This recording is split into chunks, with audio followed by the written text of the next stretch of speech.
Hello बेटा। तो last video में हमने बात की थी केमिकल काइनेटिक्स हमारे पास क्या होती है, किस तरह से जो रेट ऑफ रिएक्शन है वो एक दूसरे से डिफर करती है। रेट ऑफ रिएक्शन क्या है ये हमने बात की थी। अब नेक्स्ट बात करते हैं बेटा, average rate and instantaneous rate of reaction आपके पास क्या होती है। अब जो एवरेज रेट आपके पास है ना बेटा, वो क्या है, जो रेट, एक बात आप हमेशा याद रखिए कि जो कोई केमिकल रिएक्शन टेक प्लेस करती है ना बेटा, तो उसमें जो रेट होती है केमिकल रिएक्शंस की वो थ्रू आउट सेम नहीं होती है। जब रिएक्टेंट की कंसंट्रेशन बहुत ज्यादा है तो रिएक्शन फास्ट होगी, और जैसे ही रिएक्टेंट की कंसंट्रेशन डिक्रीज करती जाएगी तो रिएक्शन क्या होती है, स्लो होती जाती है। तो इसलिए हमें क्या करना पड़ता है, जो रेट ऑफ रिएक्शन है उसमें जनरली हम लोग क्या करते हैं बच्चों, average rate of reaction find out करते हैं। तो जो एवरेज रेट ऑफ रिएक्शंस आपके पास है, आर एवरेज, आप लोग कहेंगे बच्चों are average, average rate of reactions हमारे पास क्या होगी, जो भी टोटल चेंज है in the concentration of reactant by my total change in time, del are by my del T, या बच्चों plus del P by my del t. Total change in concentration में वही बात वही है, अगर del are by del t means decrease in concentration of reactant, लेकिन total decrease in concentration by में total time taken, total change in time. Same way से total del P by del t का मतलब क्या होगा, total change in जो है concentration of product by में टोटल टाइम टेकन। अगर मान लीजिए किसी इंस्टेंट ऑफ टाइम के ऊपर बेटा आपके पास क्या, del x small change in concentration है in small time of del t, तो वी कैन आल्सो राइट कि जो आर एवरेज आपके पास है डेल एक्स बाय में डेल टी, जो generally average rate of reaction है बच्चों, उसको हम लोग क्या लिख सकते हैं, डेल एक्स बाय में डेल टी। बात समझ में आ गई। एवरेज का मतलब क्या है, ये बात क्लियर होगी। दूसरा आपके पास क्या बच्चों, इंस्टेंटेनियस रेट ऑफ रिएक्शन। और जब भी आपके पास शब्द बेटा इंस्टेंटेनियस आता है तो वो फिजिक्स है चाहे केमिस्ट्री है, मैं अक्सर आपको क्या बताता हूं, जो भी गिवन इंस्टेंट ऑफ टाइम है, जो भी क्या है गिवन इंस्टेंट ऑफ टाइम है बच्चों, उस गिवन इंस्टेंट ऑफ टाइम के ऊपर जो रेट ऑफ रिएक्शन होगी उस रेट ऑफ रिएक्शन को क्या बोलेंगे, जो गिवन इंस्टेंट ऑफ टाइम है बच्चों, इंस्टेंट ऑफ टाइम, उस पर्टिकुलर टाइम के ऊपर जो रेट ऑफ रिएक्शन आएगी बच्चों, उसको हम लोग क्या बोलते हैं, आर इंस्टेंटेनियस। लेकिन मैं अक्सर कहता हूं कि कुछ ना कुछ समय जो हमेशा लगता है थिंक में, ऑपरेट करने में, तो इसलिए जो रेट ऑफ रिएक्शन है उसमें थोड़ा बहुत टाइम चेंज हमारे पास हमेशा आएगा। मीन्स क्या बच्चों कि हम लोग ये मानते हैं del t tends to zero, क्या बोलते हैं हम लोग, डेल टी टेंड्स टू क्या होता है बच्चों, जीरो होता है, जबकि डेल टी हमारे पास एक्चुअल में जीरो नहीं है। तो इन दैट केस आप लोग क्या लिखेंगे, जो आर इंस्टेंटेनियस है, आर इंस्टेंटेनियस का मतलब क्या है, limit del t tends to zero. क्या लिखोगे बच्चों, limit del t tends to zero, change in concentration. क्या लिखा जाएगा बच्चों, change in concentration means del are by में डेल टी या डेल पी बाय में डेल टी। समझ में आ गई बात। और हमने अक्सर बताया जिसके साथ लिमिट लगेगा बच्चों तो उसको आप लोग डेरिवेटिव टर्म में भी लिख सकते हैं, तो इसको माइनस डी आर बाय में डी टी या प्लस डी पी बाय में डी टी, डेल की बजाय डेरिवेटिव की फॉर्म में। यहां पे हम लोग इसको इस तरह से भी जो है लिख सकते हैं। जो इंस्टेंटेनियस रेट ऑफ रिएक्शन आपके पास है बच्चों, वो इंस्टेंटेनियस रेट ऑफ रिएक्शन कैसे लिखी जाएगी, ये बात समझ में आई। डेल टी टेंड्स टू क्या है, जीरो आपके पास होगा बेटा, जो डेल टी आपके पास होगा वो टेंड्स टू जीरो होगा पर जीरो नहीं होगा। समझ में आ गई बात। किस तरह से रिप्रेजेंट करेंगे, ये बात क्लियर। नेक्स्ट क्या, ये बात तो क्लियर होगी बच्चों, रेट ऑफ रिएक्शन क्या है, change in concentration of reactant by time taken, change in concentration का मतलब है decrease in concentration of reactant bye जो टाइम टेकन, या increase in concentration of product by time taken. ये बात हमें पता है। अब एवरेज कैसे निकालेंगे और इंस्टेंटेनियस कैसे निकालेंगे, ये बात समझ में आ गई। नेक्स्ट जो क्वेश्चन उठता है बेटा वो उठता है, how to measure the rate of reactions. Next क्या सोचना बेटा अपन है, how to measure the rate of reaction, या measurement of a rate of reaction जो है वो कैसे आएगी।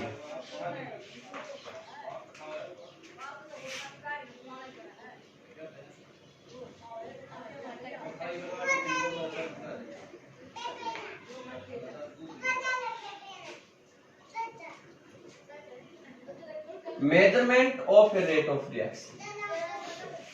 अब बच्चों जो रेट ऑफ रिएक्शन है ना उसको मेजर्ड कैसे करेंगे, तो उसके लिए बेटा अपने पास कोई डायरेक्ट मेथड नहीं है। किसी रिएक्शन को देख के हम लोग उसकी स्पीड को इंडिकेट नहीं कर सकते, कुछ नहीं कर सकते। हमें क्या करना होगा, एक्सपेरिमेंट करना होगा। लैब में जाएंगे, एक्सपेरिमेंट करेंगे। जब शुरू करते हैं तब क्या कंसंट्रेशन है उसको नोट करेंगे, फिर समय के साथ क्या कंसंट्रेशन चेंज हुई उसको नोट करेंगे, फिर समय के साथ क्या कंसंट्रेशन चेंज हुई उसको चेंज जो है नोट करेंगे। मींस कंटिन्यूअसली हमें क्या करना होगा, चेंज इन कंसंट्रेशन को नोट करना होगा, और उसका और जो टाइम है उसके बीच में एक ग्राफ आप लोगों ने ड्रा करना होगा। जो ग्राफ आप लोगों ने वो क्या करना है, ड्रा करना होगा। रेट ऑफ रिएक्शंस मींस जो कंसंट्रेशन वर्सेस टाइम वो कैसे आएगा। अब मान लीजिए आप लोग निकालते हैं इसको रिएक्टेंट की टर्म में, जो रिएक्टेंट है उसकी टर्म में अगर आप लोग रेट ऑफ रिएक्शन निकालेंगे तो कैसे निकालेंगे। अब देखिए भाई, मान लीजिए आपने क्या करना है बच्चों, एक ग्राफ ड्रा करना है। इस साइड में आपके पास क्या कंसंट्रेशन और इस साइड में आपके पास क्या टाइम। अब सोचिए बेटा जब रिएक्शन स्टार्ट होगी ना उस टाइम पे आपके पास क्या होगा, जो रिएक्टेंट हैं उन रिएक्टेंट की कंसंट्रेशन मैक्सिमम होगी, प्रोडक्ट की जीरो होती है।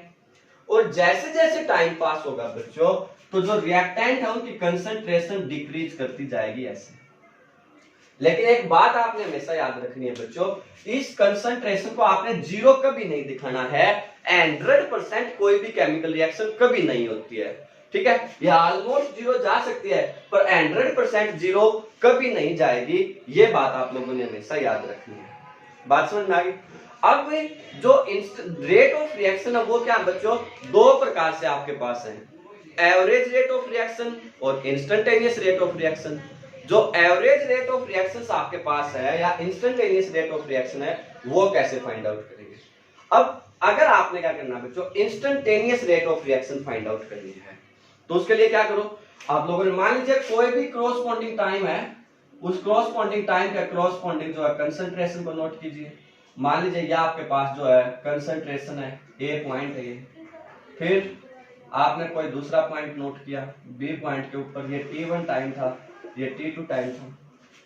ये बात समझ में आ गई। अब अगर आपने इस पॉइंट के ऊपर इसकी कंसंट्रेशन फाइंड आउट करनी है बच्चों, तो क्या करो, जो भी इसके क्रॉसपोंडिंग कंसंट्रेशन थी वो नोट कर लो, इसके क्रॉसपोंडिंग कंसंट्रेशन है जो वो नोट कर लो, और जो आर एवरेज आपके पास है, एवरेज रेट ऑफ रिएक्शन, वो क्या है। मान लिया बेटा हमने जब इसको नोट किया तो ये C1 कंसंट्रेशन थी, ये C2 थी, या इसको आप X1 मान लीजिए, इसको X2 मान लीजिए, जो भी आपकी बुक में दिया हुआ आप मान सकते हैं बच्चों। तो अब हमने कहा क्या है, decrease in concentration means final concentration हमारे पास X2 और शुरू में थी X1, तो हम लोग क्या लिखेंगे बच्चों, minus X2 by X1 divide by T2 minus T1, that's the average rate of reaction. यहाँ पे X1 आ गया, ये X2 था, ये T2 माइनस T1 आपके पास आ गया बच्चों। तो इस तरह से आप लोग क्या कर सकते हैं, एवरेज रेट ऑफ रिएक्शन को क्या कर सकते हैं बेटा, रिएक्टेंट की टर्म में, किसकी टर्म में बच्चों, रिएक्टेंट की टर्म में जो है मेजर कर सकते हैं। अगर आपने इंस्टेंटेनियस रेट ऑफ रिएक्शन को मेजर करना है, अगर क्या करना बच्चों, रिएक्टेंट की टर्म में ही इंस्टेंटेनियस रेट ऑफ रिएक्शन को मेजर करना है, क्या करिए, दोबारा से ग्राफ ड्रा करिए बच्चों, कंसंट्रेशन वर्सेस टाइम। अब आप लोगों को पता है शुरुआत रिएक्टेंट है तो शुरुआत में कंसंट्रेशन ऑफ रिएक्टेंट क्या आएगी, मैक्सिमम आएगी, फिर डिक्रीज करेगी इस तरह से। आप लोग कहेंगे ये कुछ इस तरह से हमारे पास डिक्रीज करेगी।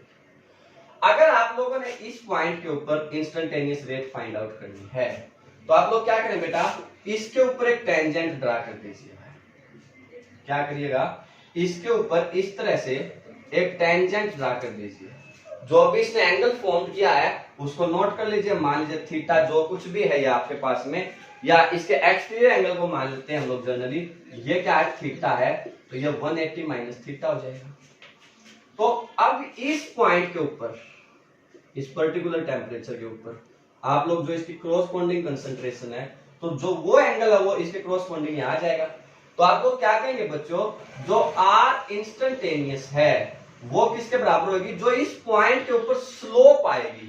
क्या आएगी बच्चों, जो स्लोप आपके पास आएगी, आप लोग लिखेंगे slope of the position time graph, जो स्लोप ऑफ द कंसंट्रेशन जो है टाइम ग्राफ, क्या लिख देंगे बच्चों, slope of the concentration time graph, वो क्या है इंस्टेंटेनियस रेट है। या आप लोग ऐसे लिख दीजिए R instantaneous is equal to minus del are by del t.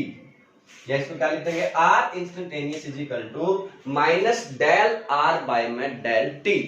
तो इस तरह से आप लोग क्या कर सकते हैं बच्चों, रिएक्टेंट की टर्म में एवरेज रेट को फाइंड आउट कर सकते हैं बेटा, और इंस्टेंटेनियस रेट को फाइंड आउट कर सकते हैं। बात समझ में आ गई बच्चों। और अगर यही चीज आपने क्या करना है, प्रोडक्ट की फॉर्म में फाइंड आउट करनी है, अगर यही चीज किसकी फॉर्म में फाइंड आउट करनी है बच्चों, प्रोडक्ट की फॉर्म में फाइंड आउट करनी है, तो कैसे फाइंड आउट करेंगे, तो इसी ग्राफ को आप लोग क्या करो बेटा, प्रोडक्ट की टर्म में ड्रा करिए। ये मान लीजिए आपके पास कोऑर्डिनेट एक्सिस है बच्चों, ठीक है, ये आपके पास क्या है टाइम, और ये आपके पास है कंसंट्रेशन। अब किसकी टर्म में बच्चों, प्रोडक्ट की टर्म में, किसकी टर्म में बेटा, प्रोडक्ट की टर्म में, डिफरेंस ये। अब प्रोडक्ट की टर्म में तो बच्चों पता आपको, जब कोई भी केमिकल रिएक्शन स्टार्ट होएगी तो उसमें जो प्रोडक्ट है उनकी कंसंट्रेशन क्या होगी, जीरो। धीरे धीरे उनकी कंसंट्रेशन क्या करेगी, इंक्रीज करेगी। मींस ये जो ग्राफ आपके पास आएगा बच्चों, ये कुछ इस तरह से जाएगा। ये बात समझ रहे हैं, शुरुआत में जो कंसंट्रेशन है प्रोडक्ट की वो जीरो है, फिर धीरे धीरे ये क्या करती है, बढ़ती जाएगी। शुरुआत में बच्चों फास्टली बढ़ेगी, जैसे बाद में ये क्या करेगी, बहुत स्लो बढ़ना स्टार्ट हो जाएगी, क्योंकि जैसे जैसे कंसंट्रेशन ऑफ रिएक्टेंट कम हो जाती है बच्चों, तो उसके क्रॉसपोंडिंग कंसंट्रेशन ऑफ प्रोडक्ट आपके पास क्या हो जाती है, कम होती है। मतलब जो रेट ऑफ रिएक्शन है वो क्या होती है, स्लो होती जाती है। मींस प्रोडक्ट की कंसंट्रेशन कम बढ़ना स्टार्ट हो जाती है जब रिएक्टेंट की कंसंट्रेशन कम होती है। मींस यहां तक ये फास्टली बढ़ेगी, उसके बाद ये जो है बहुत स्लो बढ़ेगी, ऑलमोस्ट कांस्टेंट हो जाएगी। बात क्लियर। अब अगर आपने इसकी जो है एवरेज रेट फाइंड आउट करनी है बेटा, तो क्या करेंगे, इसके क्रॉसपोंडिंग टाइम को नोट करिए। मान लीजिए t1 टाइम है बच्चों, ये x1 कंसंट्रेशन है, ये x2 कंसंट्रेशन है, और ये उसके क्रॉसपोंडिंग t2 टाइम है। तो ये आपके पास क्या जाएगी बच्चों, अब आपने क्या करना है, आर एवरेज फाइंड आउट करना, एवरेज रेट ऑफ रिएक्शन किसकी टर्म में, प्रोडक्ट में है ना बेटा, तो इसमें प्रोडक्ट में x2 ज्यादा आएगा, तो आप लोग लिखेंगे x2 minus x1 bye t2 minus t1।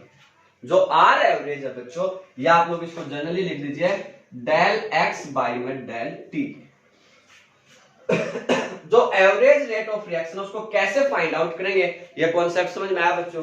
जो भी एवरेज रेट ऑफ रिएक्शन उसको कैलकुलेट करने का डायरेक्ट सा मेथड है बच्चों, कंसंट्रेशन फाइंड आउट करिए आप लोग जो है ग्राफ्स के अकॉर्डिंगली।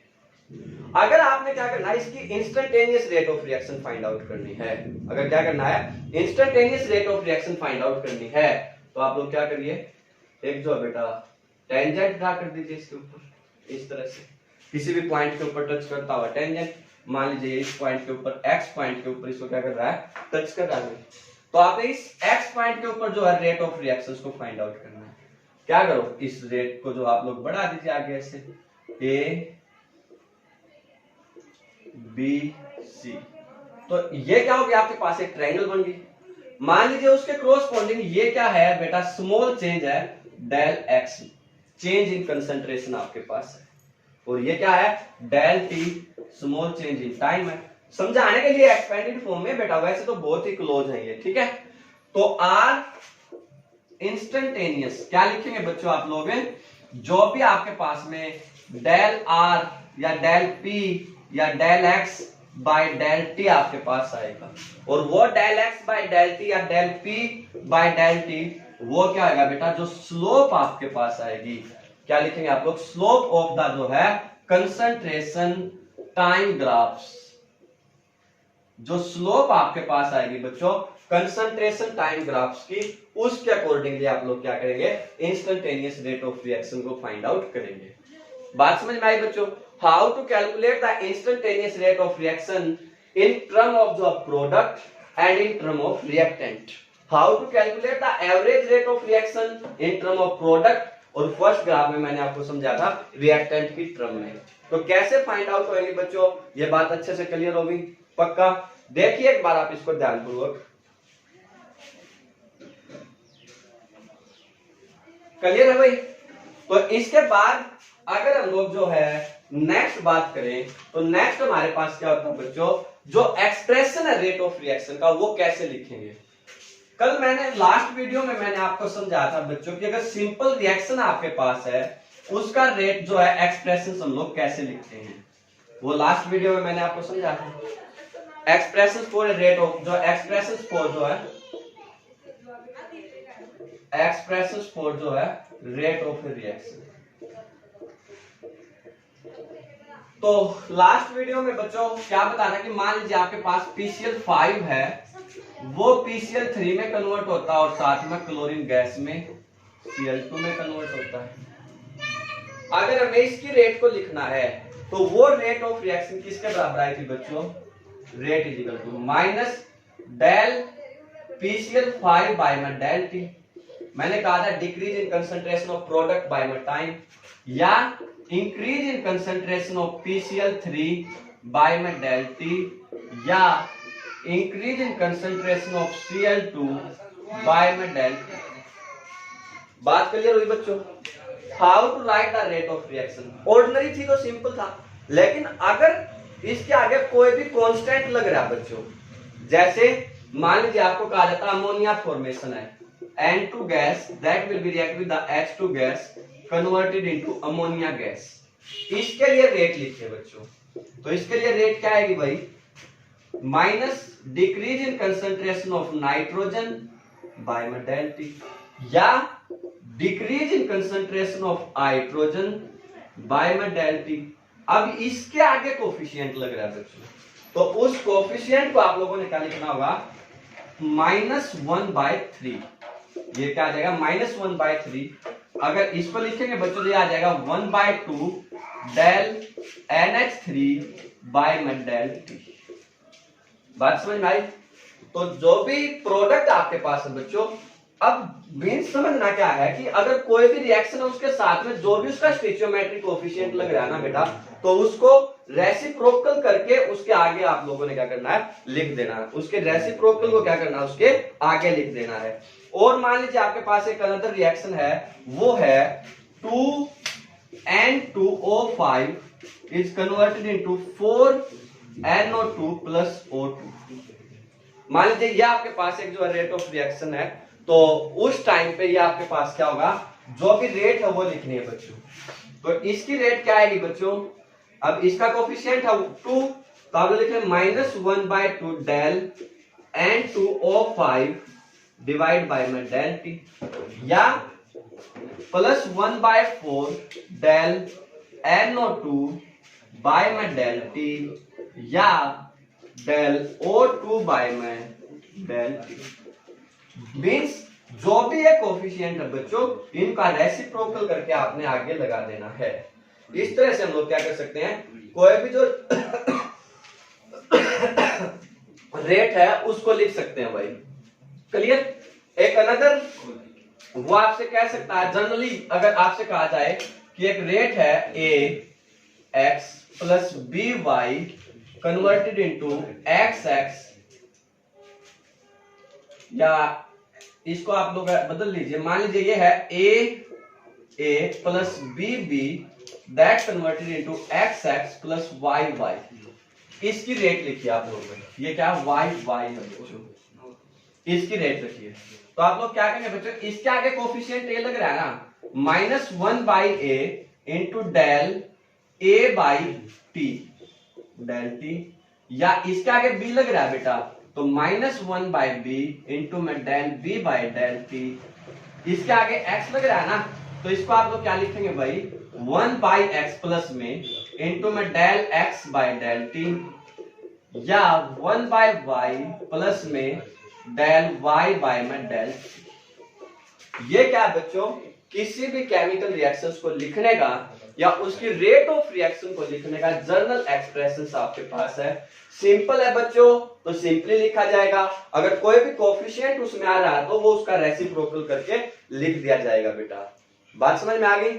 आई होप कि ये चीजें आपको अच्छे से समझ में आ गई होंगी। कल की वीडियो में फिर हम लोग नेक्स्ट बात करेंगे how to solve the numerical on the basis of the rate of reaction and what are the factor affecting the rate of reactions. Best of luck, अच्छे से करिएगा बेटा इसको।